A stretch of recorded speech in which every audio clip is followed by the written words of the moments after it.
Namaste. There is a question here based on one of the letters of Sri Aurobindo.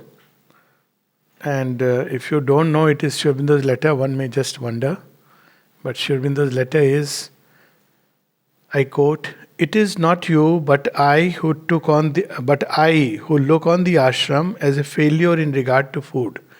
In regard to food is a qualifier.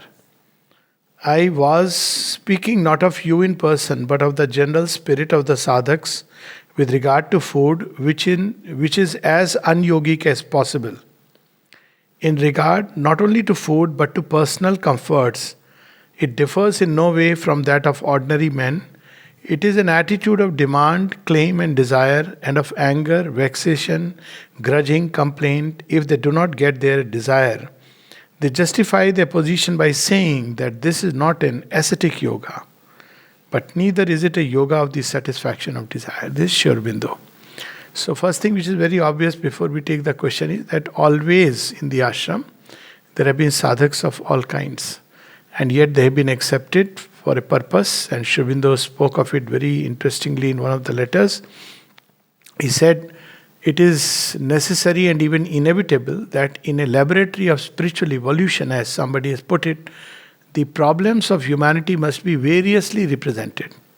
If only sattvic and cultured people come, then there is a whole lot of humanity which will remain untouched by the new light. And will create a big hiatus between man as he is in the masses and man as he must be. So they have been called and taken as part of the grand plan of the yoga. The mother also mentioned it in different places. So we have to understand the nature of the ashram and the work when we come here. We'll meet all kinds of people who are extremely gone way far into the deepest layers of yoga, and people who do have, live on the surface. Very often you'll see a mixture. In the same person, one part which is soaring high and the other part which is dragging down to the precipice. Because human nature is not a single entity, it's a complexity. And while in outside life it remains hidden and covered, here it's exposed. For instance, good behavior outside is largely because of certain vested interest. We better behave well, otherwise we'll be thrown out of the company or we'll meet some consequences. So many people are very nice outside, but in their home you have to ask their wife or husband how they are, and then you get to know a little bit about the truth. So, but here there are no such outer pressures, social pressures. They've been taken away. There is a great degree of freedom. So things which are inside come out, and that's how they are going to get sorted out. We become conscious, we become more and more discerning, and the journey goes. So this is not only about here. By here I mean all those who have taken to the yoga of Sri Aurobindo and the mother, though the transformative pressure is maximum here. So no doubt you will see much more the same phenomena here. In a certain way it's happening in the world, and everything that is hidden is coming out. Then comes the question part.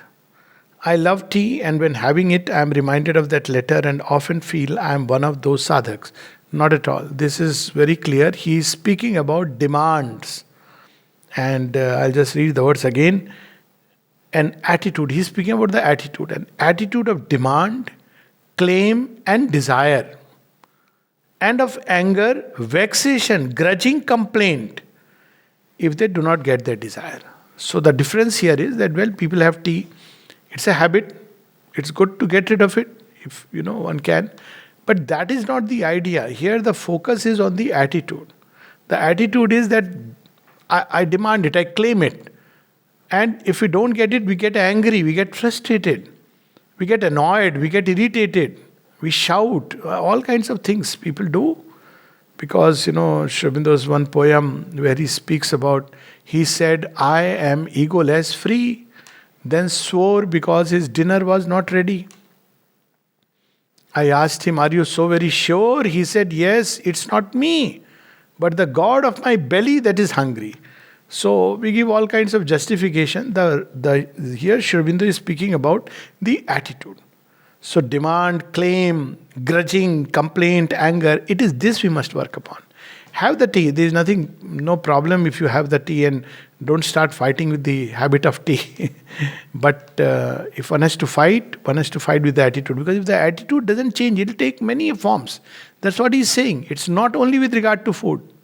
It could be today electricity has gone. It could be, my room is not comfortable. It could be about somebody speaking to us in a certain way. So all these are attitudes. Yoga is not about what we are doing, but about how we do it. Having said that, yes, tea and coffee, many other things in this world, it's good if we can get rid of them because they have certain effects on the human system of all kinds. So that's a different subject altogether. But here the emphasis is on the attitude, especially which comes from the craving soul of desire, craving self of desire. That we must work upon through equanimity, bringing peace, becoming conscious, stepping back. First reaction maybe sometimes of irritability. That's the minimum. It may get expressed in speech and word. Then we have to remember, this is not my goal. Okay, I didn't get my tea, it's fine. Let me just pray to her and offer to her. This is what is being said here. The second is, does one have to wait to let go of such silly habits of food till the psychic becomes strong? Not at all. The psychic realization can be had with many, much more glaring defects of nature. Must understand that. Even the self-realization. There are people who have authentically realized the self, but used to get angry. Even their language was sometimes, I don't want to take names, but there are names well known in the history of spiritual literature. Even Swami Vivekananda would get very angry and sometimes, use a very strong language. Durvasa Rishi is well known in our Indian mythology, and he was not an ordinary Rishi, somebody whose word carried a power of realizing itself. Not an ordinary Rishi, he had no... Vishwamitra is another example. So, realization of the psychic and the self-realization do not require such a great mastery. But, having said that, what they need is a one-pointed focus. But having said that, definitely a mastery over nature facilitates the process. Otherwise, we are again and again dragged. Provided we don't forget that mastery over nature by the power of the mind is not equivalent to spirituality. That makes a moral man, ethical man. It's good because, a moral man, an ethical man becomes so by controlling the vital by the mind. That's what a reasonable humanity is. It's a good thing. But it's not spiritual. Spiritual is when you go beyond the mind. Now, when you go beyond the mind, many of the things that we normally control by the mind are taken away. There is a stage when the mental control is lost. And that's when all kinds of things can enter. They do enter. Irrational forces. Normally reason is keeping them under check and they come up. So each one has to deal with them, handle them in their own way. But if leaving tea was his, primary requirement or such things, many such things, for the yoga and yogic life or realizing the psychic, then probably hardly anybody will qualify for it. What is required for that is faith, devotion, surrender to the Divine Mother, concentration in the heart, the urge to give oneself, the aspiration for progress. These are the things required. Rejection of the demands of the vital, strong ambition, strong sexual impulse, all these have to be rejected. Fear, these are the things to be rejected. Not these things. They have to go at some point, but they relate, most of these habits relate to the physical body, and they usually go much later.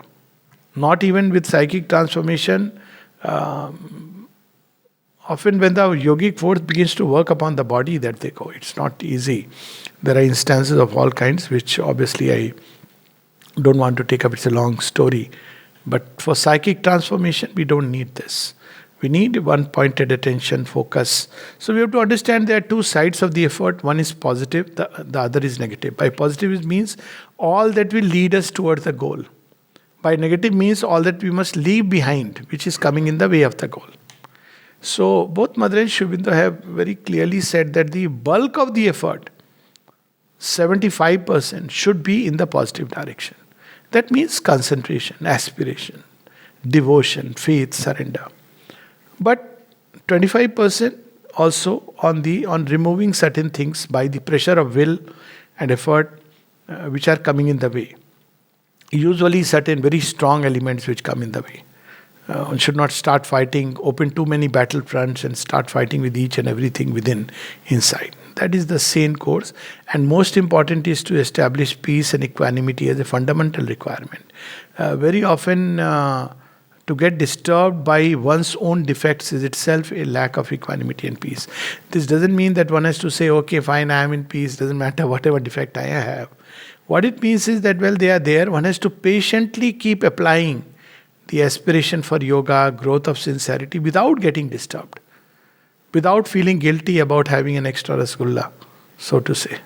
So that should be the approach.